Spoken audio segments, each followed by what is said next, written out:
Welcome back everybody. Today I'm going to show you how to install a mini split air conditioner and tie it to a solar system so that way we can get solar AC. Yeah. So yeah, what we're looking at is not the actual AC. I mean, it's just a hole in the wall. And what I want to illustrate is that this is probably the hardest part to installing a solar AC is boring holes in a concrete wall. So in order to run the refrigerant lines in and out of the house and also the condensate drain line, um, you'll need a hole about 3 inches in diameter. And ideally, when you run copper lines or when you run lines through a penetration in a house, it's best to have some sort of sleeve. And when I bought my mini split AC, it didn't come with a sleeve. But one thing I've noticed that has been very useful, you know, not only for this, but for a lot of other things, are Flanagan cups. So this is a popular restaurant here in South Florida. And, when you buy a drink, they give you these HDPE cups. And they are just the right diameter, you know, to serve as a sleeve. So I take 2 of these cups, I cut the ends off, and I slide them in there so that way I won't scrape up the copper lines on the concrete itself. And what I do is I seat these plastic sleeves in with foam so that way they'll be nice and insulated and nice and cushioned. All right, just want to go over that real quick. Also, it's a great restaurant. If you're ever in South Florida, check them out. I'm not sponsored, just like them. All right, more to come.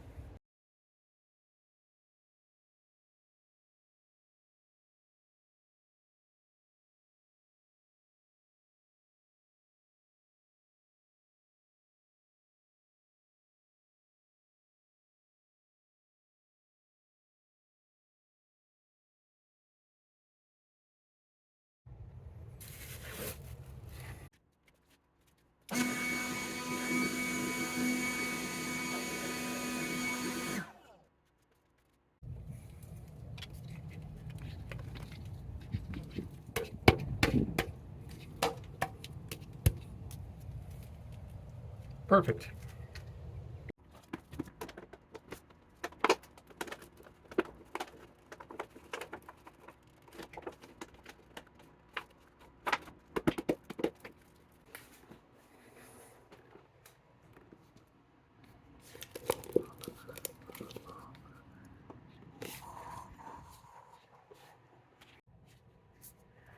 All right, we're going to use these expandable foam. Remember not to put in too much, otherwise you're going to bow out the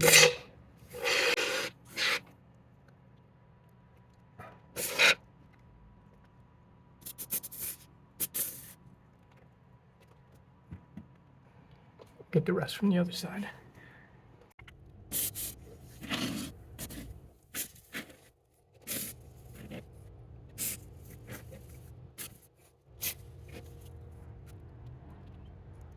There. This is going to expand, and in about a couple hours or so, we'll once it dries and cures, we'll cut it out. Okay, so we're utilizing the conduit we made this morning. We've slipped the refrigerant line through the condensate line, and we are going to place the air handler somewhere around here, and that'll reach, and then we'll hide the lines and the trim piece that we're going to illustrate it later. All right, so we put the bracket up and it's ready for mounting, but before we mount it we have to connect the power. All right, so this thing siphons power from the outside unit, so we have to connect the cord, run the conduit line, the condensate line, and the power line, and we're good to go. Okay, so we've mounted the unit, we've connected the 4 lines.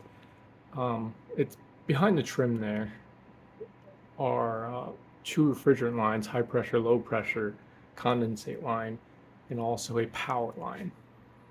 And so this is how they look, and they port outside there, and I'm going to go to the other side to show you what the other end looks like. All right, this is the hole that we started off with, and I mounted one screw to the top, kind of hide the cables, because these are not the right uh, line covers. So I just ordered the new ones, and they're going to come in. So this will be replaced. And as you probably infer, inside the trim are the 4 lines that we've installed.